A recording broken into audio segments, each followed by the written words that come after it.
So there are 4 reasons that you're shit at marketing. The first one, you're not observant and you're not a thinker. So I know that 99% of you right now is pissed off and you think, why does this guy suddenly call me out? Well, hear me out. You might think that you are a thinker because you're a very good developer, that you think a lot of time. But the point is, you're not observant to a lot of external environment. And the second point is, you are emotionally insensitive. Stay with me. I will explain all these 4 points later. And then, this is supposed to be the third point, but yeah, you're culturally shallow, and then you didn't really spend time really trying to get better at marketing. So before going deeper to each of these points, I have to show you what I've did. So this is a brief marketing resume for myself. And then, yeah, I consider myself right now pretty good at marketing, but I wasn't always good at marketing. In fact, I think I was very bad at marketing before. I think it's like 3 to 4 years ago, me and my friend launched an app. And then we launched, but in 6 months, we managed only to get like 500 downloads, which is a testimonial of bad marketing. So this is where I can kind of confidently call myself, I am much better in marketing than my previous version. So this is why I think it could also apply to a lot of beginners founders or even seasoned founders. Yeah. So back to the topic. The first point is that you are not observant and are not a thinker. It means that you're not observant to your external marketing campaign activities. Because this is Times Square, right? Right now in capitalism, we are exposed to 2,000 plus marketing campaign every day. May it be the Instagram ads that you saw as soon as you wake up scrolling, or just a pricing change in the convenience store next to your neighborhood could be a marketing positioning and strategies. And so what you need to do as a person who want to get better at marketing is that you need to observe the marketing campaign that is exposing to you and then think and try to conceptualize the strategies behind. So this is my take. I think that marketing as a skill, not necessarily a skill, I think the word is wrong here. I think more like as a knowledge or as a topic or as a film, it is 80% cultural and 20% scientific. But as an industry, it's an operation, as a occupation and an operation process, it is 80% scientific. So by cultural and scientific, what I'm trying to say is cultural as in for the strategies, and the most core essence of marketing is the strategy and the idea to try to sell something to people, right? And then what you need to do is actually the process of emphasizing with your target audience, and then try to resonate with them through some campaign. It could be an ad, it could be a new pricing, or it could be even like a feature. It's a process of like a marketing thinking. And then as for scientific, it means that it is talking about the process of testing, measuring, and iterating the marketing campaign, the strategies that you come up with in the cultural process to maximize your ROI. So this is very operational on this hand. So I call this like a more like front end marketing. This is all the front end, what you see as a consumers when you are walking down Times Square. You are seeing the scientific content, but behind those scientific content, there's 80% of process that's being input in the cultural procedure, which is just really thinking as a human being. And so you can really train someone to be very good scientifically in terms of marketing in a very short period, but not as in a cultural way, because that leads to a couple dimension that makes you culturally more capable in terms of marketing, which I'll also be covering later. So yeah. So that means if you want to be better at marketing, observe your external environment and see that what is exposed to you. Let me just like do an example right now. So let's say I'm watching, okay, immediately I'm showing an ad right now. So this ad is in Chinese, but it means like this is a woman who is trying to sell me a day trading course. And so here is actually something that you can get some insights from. First of all, I'm not into investing right now because I don't have that much cash, or rather spend all of them in my business. But so I would be thinking, hey, why would it target me? Does it mean that the YouTube algorithm is so bad right now that it cannot detect my interest? It could be, but the Google engineer is very smart, right? Supposedly. So there are other ways to interpret this. Maybe they think that I'm a target audience, and I could be a target audience somehow. Just imagine, YouTube definitely know my interest. I watch a lot of like startup content and like marketing content, and then it knows that this guy is into making money or into at least building business. So somehow, they think that at a certain point, this guy might fail in his business and he needs to get some quick money. This is where they need to sell your day trading course. So this could make sense, and this is the strategy thinking behind. So they could obviously shoot this ad post. The algorithm could obviously distribute this ad to someone who has watched 90% more investing content than me. I don't watch any investing content right now, but they're not looking for like a direct, very narrow targeting. They want to do a very broad targeting to grab more attention. This is a learning process of the algorithm.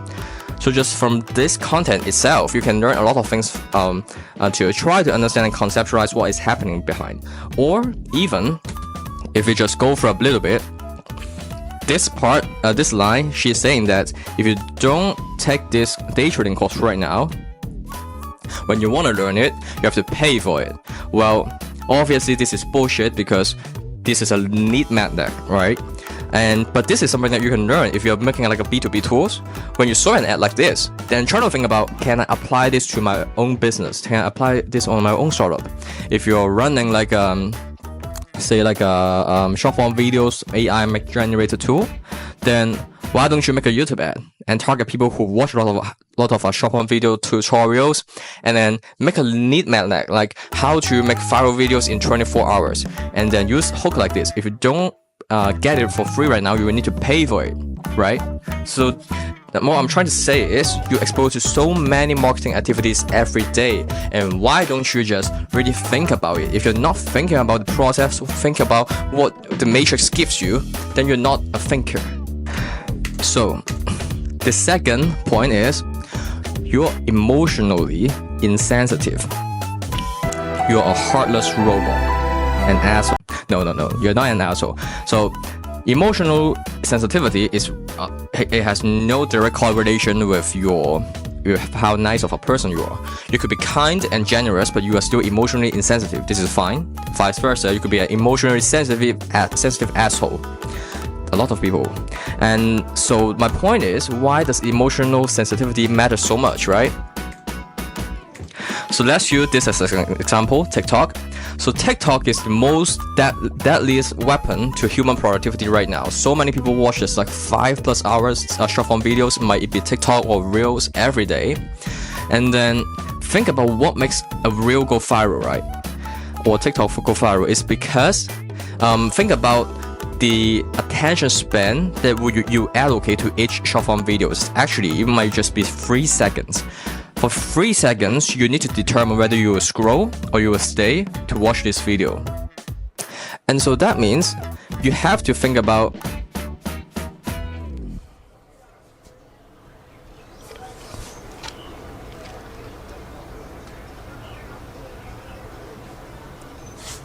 the shutter speed is a bit off. Fuck. Well, let's continue. You're emotionally insensitive, which means, for example, let's say TikTok, you only have 3 seconds to determine whether you're going to scroll or you're going to stay on a video. And that means you can't think about whether to scroll or not rationally. Your thinking process is not that long and not that complicated. It's not that simple, it's very complicated. Your subconscious process a lot of stimulus from that video. It could be a hook or it could be an image like the dog. If you love dog, you're gonna stay. If you hate dog, you probably also will stay. So it is very emotional at the level. It's an emotion decision. That means if you wanna make viral videos, you need to be emotionally sensitive to people's perception, which means you can already foresee how people would react to a certain way to write a content or a certain hook before you even posting it. you can already censor it. So emotionally sensitive people, they can't do that. They just make a video and they don't even think about that much on the video itself. They can't really imagine how another person in a completely different culture or completely different region, language think about this video. They can't process that much. So there's this concept. There are some people who identify themselves as highly sensitive people. This is clinical psychological term who are just very emotionally sensitive.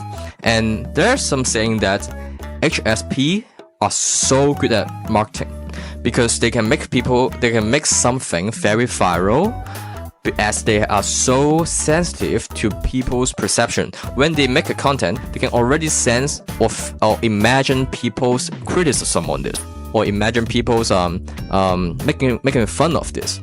So that is also why they are scrolling. They're feeling much more than an average person. So if you think that you are sensitive, that means you can utilize your gift to try to do marketing. If you're not, then you don't have to be more sensitive, because you can't really train yourself to be more sensitive. But what you can do is to try to be more observant again, and to really spend time on try to understand people's emotion, or try to predict what they will feel or what they think. And if you're wrong, then iterate again and think about what you went wrong there. So the third point is that you're culturally shallow. So culture here, it means a lot of things. It could mean fashion, history, music, pop culture. So what I'm trying to say is, you don't have a cultural life. All you know how to do is probably to code, to do some very technical. Science and culture is opposite. So if you are very scientific, then you're probably not that good culturally. Let's use an example. This pair of shoes, Margiela, so it costs 3,000 Hong Kong dollars, which is around 400 USD. Fucking crazy. And then let's think about this. This pair of shoes costs $400. While this pair of shoes, it cost $70. What's the difference between these two shoes, right? I'll give you 5 seconds. Try to think about what's the difference between a Margiela and an Adidas Samba. They have no fucking difference. They have no fucking difference. That is my answer right now. So you could say that the left one, the different, obviously the difference is in pricing, right? But what justifies the pricing? The left one, it has a gum sole. It's brown in the a bottom, but at this Samba, it could also have a brown bottom, right? Does it mean that it could be charged higher? No. So the only difference is that the left one has an image in your brain, or most consumers who are their target audience brain, that it deserves for $3,000. It is a luxury brand. It is a luxury brand. And at the Samba, it just won't charge you so much if it's not like an easy collab. And so this is ingrained to the consumer's brain, and this is all marketing. The material is no fucking difference. Could you say that Margiela has a better leather than Adidas Samba? Maybe, but it doesn't deserve a 4x multiplier, right? 5x multiplier. And the point here is that it's all marketing. And if you're culturally shallow, you can't understand the subtle nuances between these two brand and product. You don't even into these things. Then you could still be very good at marketing, but a culturally enriched person who are into these things, they could have much more marketing lesson learned. Marketing, the iteration process of learning marketing is so slow. If you're building a product, you can't really learn something very quickly most of the time. But if you are immersing yourself in other cultural aspects, that it's all about marketing. Be it fashion, most of the time it is fashion. I think it is more marketing concentrated field. Be it fashion, be it popular culture, music, or maybe gaming, it's very much all about marketing and how to market and position them. The main reason I would say is that you actually just didn't really spend any time trying to get better at marketing. You are a lazy programmer, which doesn't mean that you are a programmer that is lazy, but you are lazy at the real stuff, only program. But I don't mean that distribution trumps product all the time. Product is so important. I'll cover that later. And I know that right now you will be cheering because you want to categorize yourself so much into this point. I hope you are ready at this point. We'll see. So what I'm trying to say is there are so many things you need to learn in marketing. There could be strategies, like how you really position or brand your stuff or sell your stuff. And there's also the scientific part, right? The operation. This is not easy. And the operation stuff worth the most money. How you run ads, how you edit the videos, or how you copyright, or how you do SEO, how you do ASO, how you do influencer outreach, how you do anything. Those are ops. And so these takes a lot of time to learn and get better at. So there's too much things here. I won't cover them all in this video, but I'll cover some key points though. So first of all, I say marketing is a combination of strategies and operations. So if you want to get better, you need to up your games in these two fields separately. And then you, ideally, if you're a founder, you could outsource the operation, but you need to be clear on the strategy part. And secondly, what you want to do is find the best fit channel and 10x your input on it. Just one channel would work very good already. By best fit channel, because there's a term called product channel fit.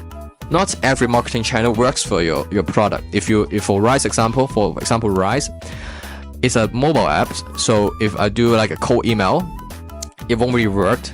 The reason that it won't work is actually there's a theory. The CAC, the customer acquisition cost of cold email, is typically like a very high. So maybe say like $50 for one acquisition or even higher.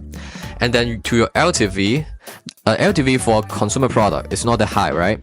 So typically what you don't want to do like is to have your CAC higher than your LTV. So it's not a fit channel. But on the other hand, say meta ads, making organic shorts or doing influencer sponsorship, they're very low CAC channel.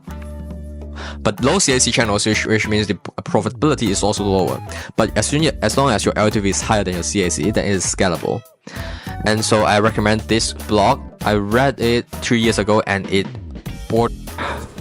Yeah, my memory card just full. Now it's back on, right? Yeah. So where are we at? Find your best fit channel, and this blog is so good. Please go read it. And then distribution is part of your product design, because if you're building a B2B product, probably you want to think about how to get referrals already within the product. And then if you're building a social app, you want to design the app as in a way that people will share it. So this is part of a product design. The product and marketing team should not be separate at this for like early stage company, right? And then finally, my learnings right now is that product is much more important than distribution. So hear me out. I know that you might be very angry right now because you failed your previous product and now you finally have the learning that distribution is so important. And now I'm saying that product trumps distribution, but distribution is very important for sure. But what I'm trying to say is you need to do the both things, right? And product has a much higher leverage than distribution. If you're building a shit product, you want to sell it, it's impossible. It's impossible. You're not helping anyone. You're not helping anyone. Distribution is putting your solution in front of people's eyeball. So if they need it, they would get it. So if you're building an amazing product and you don't know how to distribute it, as soon as you get to 10 people's hand and they love it, they will do a word of mouth for you. It's just that simple, but it's very hard to do that. That is what called product market fit, right? So this is see if you're here. Maybe a couple months or years later, my point of view would change, but at least now I think it looks like this. And finally, let me close with this. Justin Khan, and the founder of Twitch, and he once said this: first-time founders are obsessed with product, second-time founders are obsessed with distribution. And if you're familiar with him, you know that he has two big ventures in his like a career. Aside from the first one is called something like Kiko or something. It's like a Coco Canada alternative, but it got acquired very early stage, so it didn't really like mature. He got two ventures. The first one is Twitch, so he is obsessed with product, and he made it. The second one that he tried is called Atrium. It's a legal tech startup. So that time he said in the podcast that he was so obsessed with distribution, and then he fucked up. His startup failed miserably. He burned so much investors' money. I think more than 50 million plus fund raise. He did it, and he was second-time founders there. It's not wrong to be obsessed with distribution, but you still need to remember that product trumps distribution at a very high, in the very end of the day. So, Justin Kan said this, and he paid his own price. So I don't encourage you to be so obsessed with distribution, and because you have to do both. So yeah, I'll talk about more about. I think the next point, like how to be better at the operation stuff, like how to run ads better, how to do influencer sponsorship better, and paid as content better. If you really want it, like comment, so I will make it faster. Cheers.